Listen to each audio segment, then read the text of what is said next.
What's good, YouTube? It's your boy Tony D2 Wild checking in once again, back in the building today, guys, with the J-Tips and Saucony Matrix. No shoes on in the house.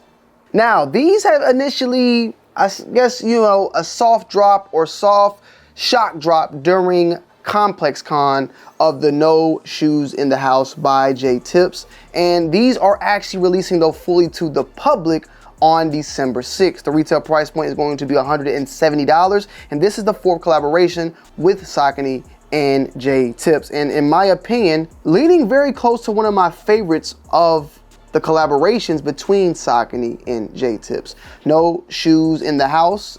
It's pretty self-explanatory. It's a tradition for a lot of people out there, a tradition of myself as well. And I guess that is what the inspiration and the storytelling behind this is what brought this shoe into fruition. You have, of course, the Savior embellished on the back there with that print, but also featured on the box itself, as well as a brand new logo for the Savior featuring that globe with the crown.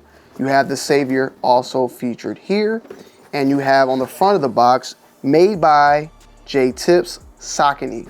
And as stated before, this is the Matrix by Saucony, a sneaker that initially debuted back in 2000 and now is back as, I guess you could say, being retroed or being brought out of the archive in collaboration alongside with the J-Tips. So what do you get, though, with this particular release? You get what they call a Cranberry, more in line of a wine or a burgundy if you want a specific color name, but with an upper that is featuring what seems to be of a wool material with that cranberry. And then on the back portion, of course, with that Savior printed on, but you have a, I would say almost like a khaki tan suede material featured on that back portion, wrapped around the whole entire back ankle alongside with the J-Tips flower featured on back of both pairs. Now on one of the tongues, you have the Savior logo with the globe there, alongside with on the other one being just the traditional Saucony logo, or the old school Saucony logo.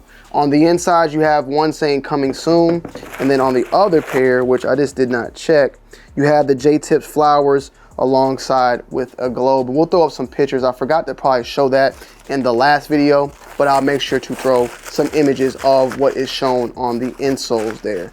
Now, also on the inside, you have the made by J-Tips embroidered, and it's like a green inside, a very light green, but on the other portion of the shoe, alongside with the tongue and on the bottoms here, has more of that forest light green going on. Overall, a very, very solid sneaker. I thought initially these were like a 3M featured here, but it's not. It's just a traditional like metallic silver shine that goes along with it. That does reflect with the light, but does not reflect like your typical 3M material. Also, the outlining you can see is in a white that has a very nice reflective look overall as well, but not of a 3M reflective look. These are a size 8.5, and they fit for the most part pretty true. They are slightly a little bit snug, but I would stick with my true to size. But if you're someone that does not like snug, probably size a half a size up. I have a little bit of contact right here on this portion of the shoe, but all of this was good for the most part. Very, very comfortable. You also, of course, have that pink midsole that stands out and just pops extremely, extremely well. Saucony featured on the back. And these do come with a secondary set of laces, which is of that cranberry featured right here.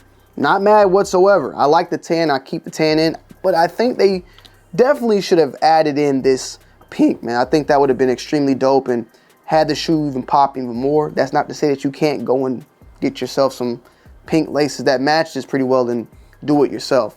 The bottom features, as stated before, a forest green but black, but you also have this checkered print that has like a plastic guard on top of it. It almost resembles a little bit of a carbon fiber, but it's not. But it is a plastic shank feature there to give you a good arch overall and support on the sneaker.